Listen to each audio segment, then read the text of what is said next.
पराकाष्ठा है राज्य को बर्बाद करने की। उत्तराखंड कोई प्रयोगशाला तो है नहीं, चंद बहुमत लेकर के भी ये खिलवाड़। भाजपा कई खेमों में बटी है, कांग्रेस कई खेमों में बटी हुई है। दल नहीं बल्कि दलदल कह जाए। भू कानून लागू करने की मांग जो है सभी मुद्दों में जो है सबसे प्रमुख मांग के रूप में उठी है। हम लोगों ने इस बयान छेड़ दिया है, एक सशक्त भू कानून जो है लागू किया जाए। नमस्कार, मैं हूं आशीष तिवारी और आप देख रहे हैं अपना favourite channel TV news virus.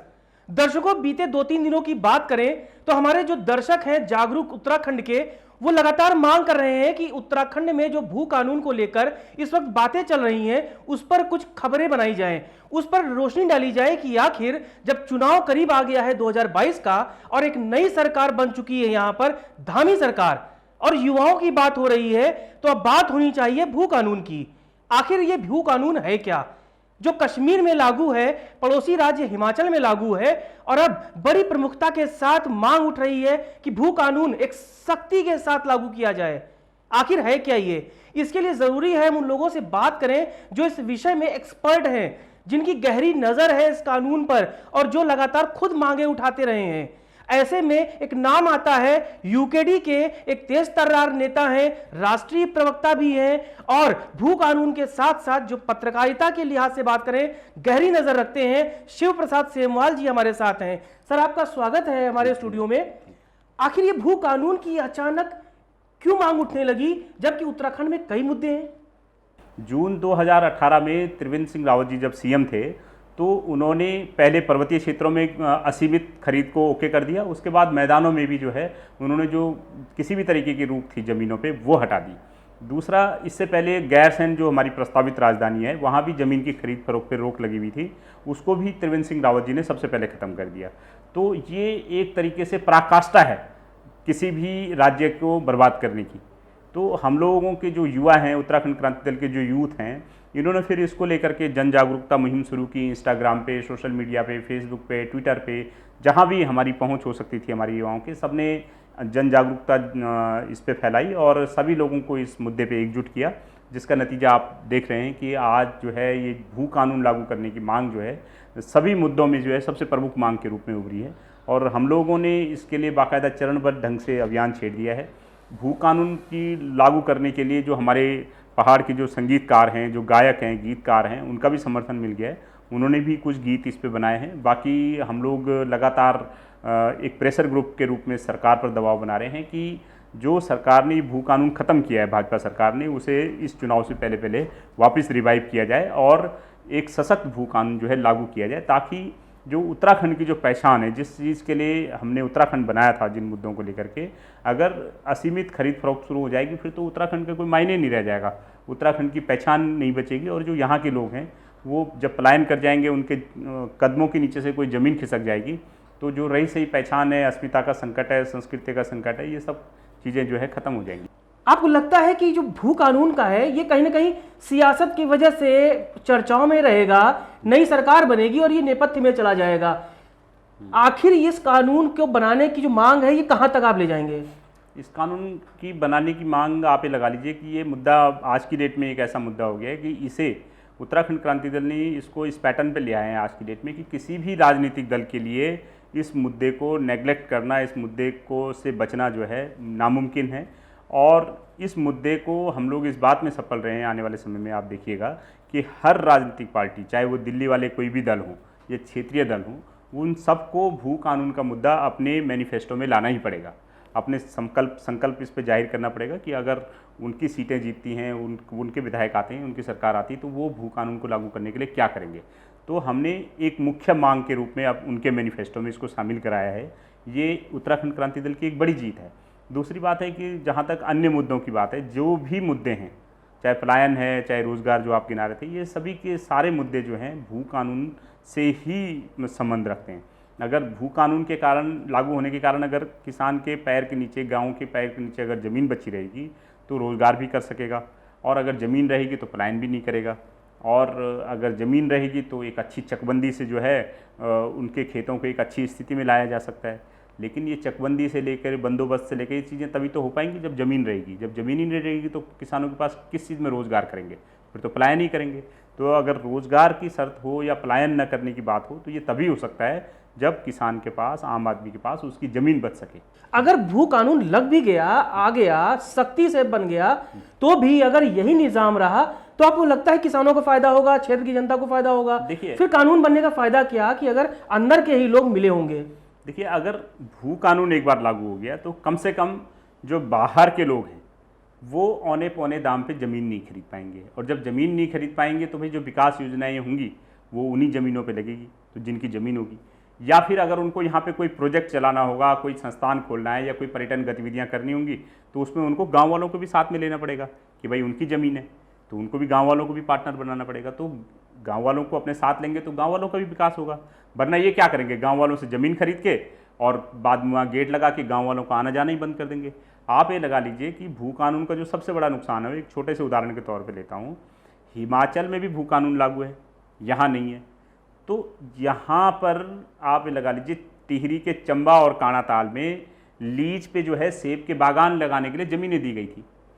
आज भू कानून यहाँ लागू ना होने का सबसे बड़ा दुष्परिणाम क्या हुआ, वो सारे के सारी जो लैंड थी, एप्पल के ऑर्चिड थे, वहाँ पे कंक्रीट के जंगल बन गए हैं। लोगों ने, बाहर के लोगों ने वहाँ पे बेहद बेतासा ज़मीन खरीद के वहाँ पे अय्यासियों के अड्डे, होटल, रिजॉर्ट सब बना दिए हैं। जिन लोगों की ज़मीनें थी वो चली गई।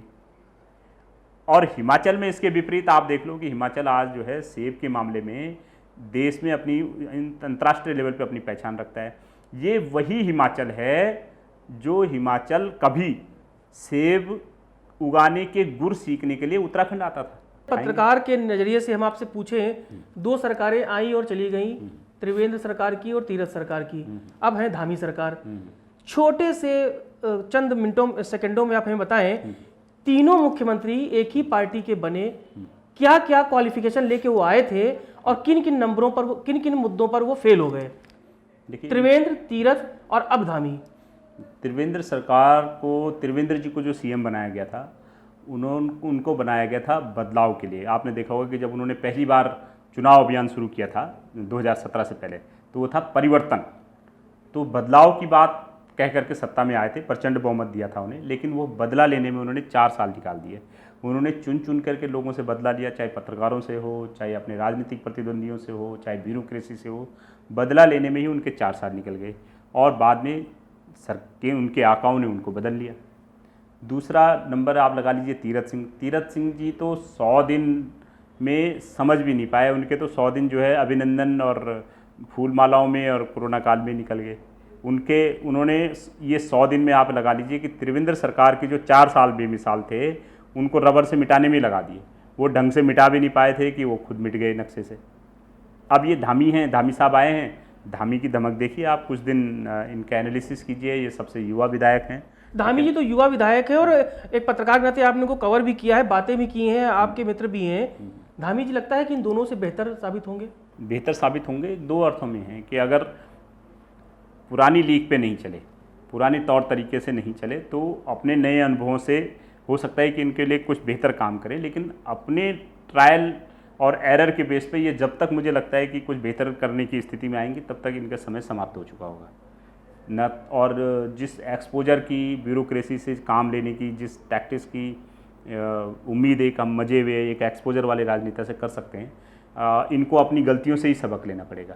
अच्छा, और जाहिर सी बात है कि जब अपनी गलतियों से सबक लेंगे तो उत्तराखंड कोई प्रयोगशाला तो है नहीं कि आपने आज मुख्यमंत्री उठा दिया, कल दूसरा उठा दिया। ये प्रयोगशाला नहीं है भाई। 5 साल किसी भी राजनीति में आप अगर जनता के साथ प्रचंड बहुमत देकर के भी ये खिलवाड़ करते हैं तो राज्य 15 साल पीछे चला जाता है। आपका अनुभव क्या कहता है? जो बड़े चेहरे भाजपा में मुख्यमंत्री का सपना लेकर वो गए थे, मैं नाम नहीं ले रहा हूँ, नाम आप लेंगे तो बेहतर होगा, लगता है कि दल बदल होने वाला है या कांग्रेस के लिए कुछ लोग एंट्री करने को तैयार हैं? हरीश रावत ने जैसा इशारा किया, कुछ देख रहे आने वाले दिनों में सरगर्मी कुछ होगी क्या? बिल्कुल, कुछ ना कुछ सरगर्मियाँ होंगी और जिनको टिकट नहीं मिलेगा या जिनकी महत्वाकांक्षाएं पूरी नहीं होंगी, तो ये सारी चीज़ें हो ही सकती हैं। कोई किसी भी दल में जा सकता है, आम आदमी पार्टी में जा सकता है, कांग्रेस में जा सकता है, यूकेडी में आ सकता है, जिसको जहाँ भी सूटेबल सूट करता है वहाँ आएगा। लेकिन जनता को समझना चाहिए कि इस तरीके के जो अवसरवादी नेता हैं ये केवल अवसरों की ताक में रहते हैं और इस तरीके के नेताओं को जनादेश देने के बजाय जो लोग वर्षों से संघर्ष कर रहे हैं, जनता को ऐसे लोगों को चुनना चाहिए। नहीं तो सरकारें किसी की भी आएंगी, एक दल से दूसरे दल में यही लोग फुदकते रहेंगे और ये दल नहीं बल्कि दलदल कह जाएंगे। ज़्यादा बेहतर है कि दलदल में जाने के बजाय जो जनता का दिल है, दल नहीं दिल है, उत्तराखंड क्रांति दल की ओर आए, एक बार उत्तराखंड क्रांति दल को मौका दें। सेमवाल जी, क्या आने वाले समय में ऐसा संभव है कि 2022 में जब नतीजे आएंगे, थोड़ा कमोवेश कांग्रेस आगे पीछे रहे, भाजपा तो छोड़ दीजिए, हरीश रावत को मुख्यमंत्री बनाने में यूकेडी थोड़ा मदद करेगी उन्हें? बिल्कुल नहीं, क्योंकि हमने ये देखा है, सीरियसली कह रहा हूँ, क्योंकि ना तो हमें सत्ता में जाने की जल्दी है, यहाँ एक मजबूत विपक्ष की निहायत ही बहुत ज़्यादा ज़रूरत है। और हम लोग वाकई अगर सत्ता में अगर हम लोग पूर्ण बहुमत से नहीं आए, चाहे अभी या चाहे 20 साल तक, लेकिन हमारी दिली इच्छा है कि हम लोग एक मजबूत विपक्ष के रूप में भी उभर के आएँ, क्योंकि उत्तराखंड को क्योंकि सत्ता को और सरकार को कोई जिम्मेदार बनाता है तो एक मजबूत विपक्ष बनाता है, और हम लोग एक मजबूत विपक्ष की भूमिका निभानी ज़्यादा पसंद करेंगे। अच्छा, डोईवाला से आप चुनाव लड़ने की तैयारी कर रहे हैं और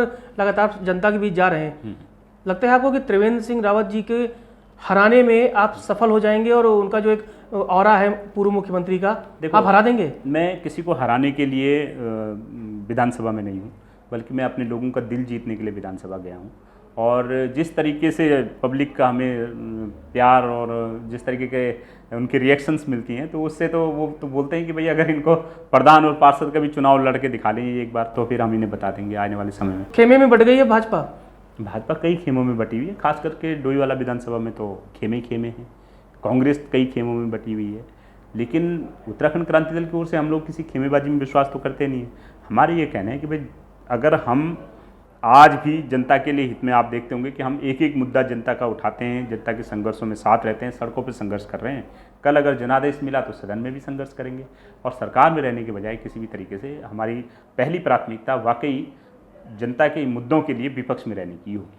हमसे बात करने के लिए आपका बहुत बहुत शुक्रिया। दर्शकों, शिव प्रसाद सेमवाल जी पहले बहुत तेज तर्रार पत्रकार रहे, उत्तराखंड की राजनीति को विधानसभा से लेकर मुख्यमंत्री कार्यालय तक बखूबी समझते हैं, अब राजनीति में उतर चुके हैं। यह भी अच्छी बात है कि पूर्व मुख्यमंत्री त्रिवेंद्र सिंह रावत के विधानसभा डोईवाला में ये काम कर रहे हैं, उम्मीद कर रहे हैं कि उन्हें हरा पाएंगे। भू कानून पर अच्छी पैठ है, इनकी नज़र है, इनकी ज्ञान है, हमने इनसे उसके बारे में भी जाना। दिलचस्प ये भी है कि कह रहे हैं कि अगर हम सत्ता में आए तो हम तमाम वो काम करेंगे जो अब तक दिल्ली की सरकारों ने नहीं किया। दिल्ली की सरकार का मतलब है आम आदमी पार्टी, कांग्रेस और भारतीय जनता पार्टी, इकलौते ये क्षेत्रीय दल है जो कह रहे हैं कि विधानसभा में उत्तराखंड की बात करेंगे। शुभकामनाएं हैं हमारी इन्हें, लेकिन सवाल यह है कि जब लोग सड़कों पर संघर्ष करते हैं, फिर बात करते हैं जनता की, उनके मुद्दों की, जब वो सदन में जाते हैं तो उनकी प्राथमिकताएं बदल जाती हैं। भू कानून भी इसी प्राथमिकताओं की भेंट चढ़ गया। लेकिन अच्छी बात यह है कि युवा अब जाग रहा है और भू कानून पर मुखर होकर सड़कों पर से लेकर सोशल मीडिया तक चर्चा कर रहा है, बातें कर रहा है, कह रहा है कि एक सख्त भू कानून होना चाहिए। भू माफियाओं पर ताला लगाने के लिए, उनके भ्रष्टाचार पर अंकुश लगाने के लिए जरूरी है एक सख्त भू कानून हो। देखना होगा 2022 में ये कितना बड़ा चुनावी मुद्दा बनेगा, और इसको लेकर जब आगे बढ़ेगी यूकेडी तो इसको किस किस पार्टियों का समर्थन मिलेगा, भाजपा क्या कहेगी और कांग्रेस किस तरह से इस पर अपनी प्रतिक्रिया देगी। फिलहाल हमारे साथ इतना ही। ताजा तरीन खबरों के लिए देखते रहिए टीवी न्यूज़ वायरस और हमें दीजिए इजाजत। नमस्कार।